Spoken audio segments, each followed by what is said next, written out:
ഈ ചെറിയ പെരുന്നാൾ നാട്ടിലുണ്ടാക്കിയ വലിയൊരു സോഷ്യൽ റവല്യൂഷനെ കുറിച്ച് നിങ്ങൾ അറിഞ്ഞിട്ടുണ്ടോ? ഏകദേശം 380 കോടിയുടെയെങ്കിലും വരും. അറിഞ്ഞിട്ടില്ലെങ്കിൽ പറയാം. അതിനു മുമ്പ് ഈ യാഥാർത്ഥ്യം, ഈ വീഡിയോ നിങ്ങളുടെ 3 ഫ്രണ്ട്സിനെങ്കിലും ഷെയർ ചെയ്യാം.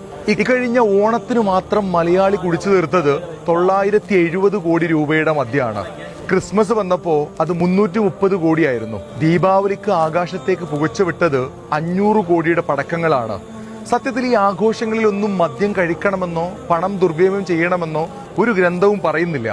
എന്നിട്ടും പലരും ലഹരിക്കും ബഹളത്തിനും പിന്നാലെയാണ്. പക്ഷെ ഇതിനിടയിൽ ആരും ശ്രദ്ധിക്കാതെ പോയ ഒരു സോഷ്യൽ റവല്യൂഷൻ നമ്മുടെയൊക്കെ നാട്ടിൽ നടന്നിട്ടുണ്ട്.